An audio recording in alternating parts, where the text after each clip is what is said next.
All right, I finished wiring up this circuit, and I got my package of 10 watch crystals.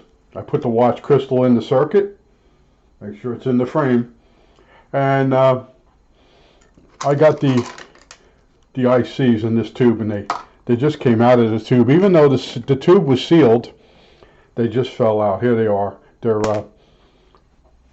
74HC 4060s. Okay, now I applied power. The oscillator section worked, but I noticed I couldn't get enough of my oscillator to go through the circuit to power the chip, and I'm noticing it's got a 56K resistor.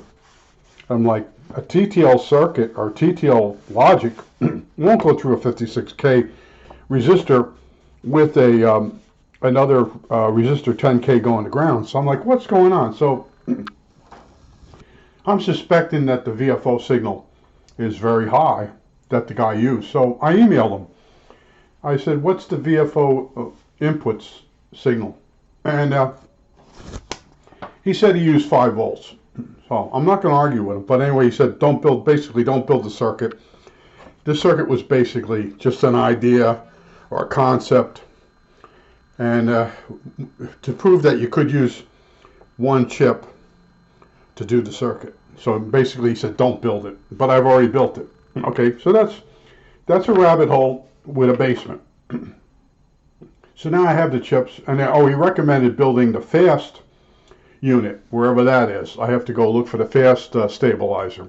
I did see them, okay? But he said, stay away from this circuit. And I'm like, well, that's kind of see, that's the kind of things you find on the internet. This might have been done on a Spice. I don't know if you follow that, but a lot of people build circuits on Spice. They don't actually physically build them. That's what they do, and I kind of annoys me because I'm a guy that just builds stuff, sees if it works, notes it mentally, and then later on I pull this out if it worked, and build this circuit along with an oscillator on a circuit board all by itself and use it as part of a radio. This is just to stay busy. I do all these things just to stay busy.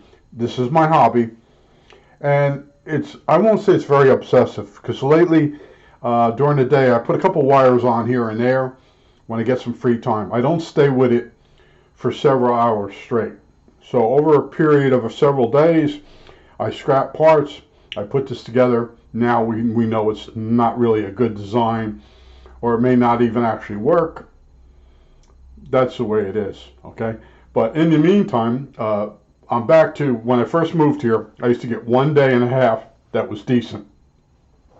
The rest would be rain or cold, and that's what we're in. We're in this really bad pattern. But yesterday I'm outside, and I went over to the dollar store, I came back, and then later on I went out for a second walk, and I bumped into these guys, and we went walking, and we're talking about they're talking about different people that have died, and then they say, you know, we haven't seen Big Al, or Old Al. So I said, all right, let's go down that way, and when we were going down there, we were also checking out houses. The houses are selling super fast here. In other words, if someone puts a house up for sale in this starter home neighborhood, they sell immediately, sometimes the same day. Well, anyway, we're going down there, and there's a woman mowing the lawn. I said, I'll just ask her. He lives across the street from her. So I went up.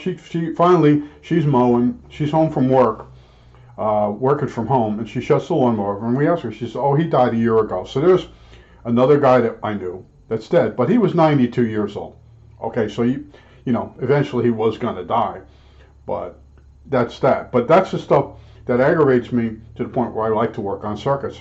So I came home, and the watch crystals arrived, and the IC chips, and I finished it up. I got the wires all on there, and I noticed I can't get enough signal at the chip through a 56K resistor. So now that the guy, he did get back to me like right away, and I said to myself, you know what, go find a circuit that basically someone shows it being installed.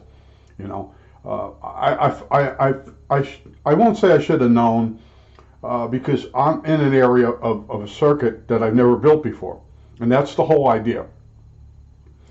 And the fact that this guy was able to use a watch crystal and that. I found that amazing. This one chip and then when you see this stuff, I'll make sure I'm in the frame. This is the type of circuitry that used to be in the CMOS cookbook.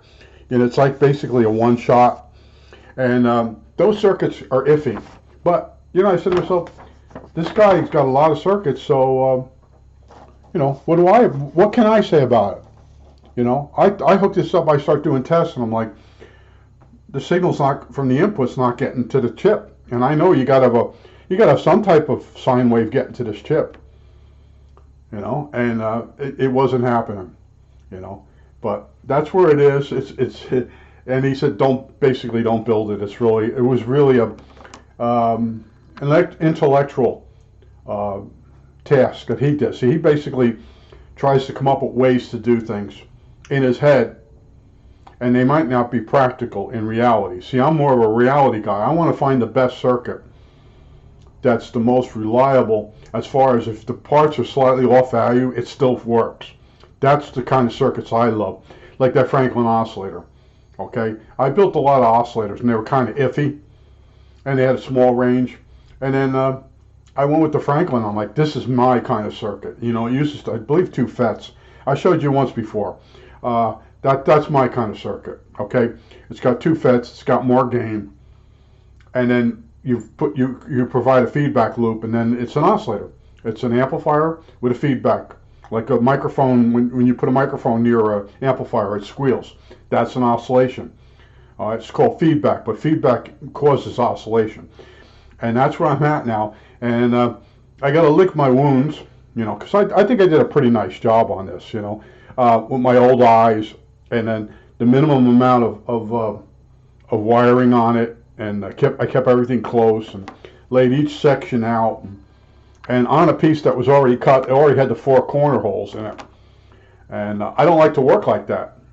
I work with a piece of perf board, and I work from a corner up and out and out, and then I cut it, and it looks this nice. But taking a piece of perf board and then fitting and getting all the pieces in and getting the circuit to be wired up without using any tubing, what we call spaghetti tubing. It's just straight connections, and they go up and over each other. That's what's cool about perf board.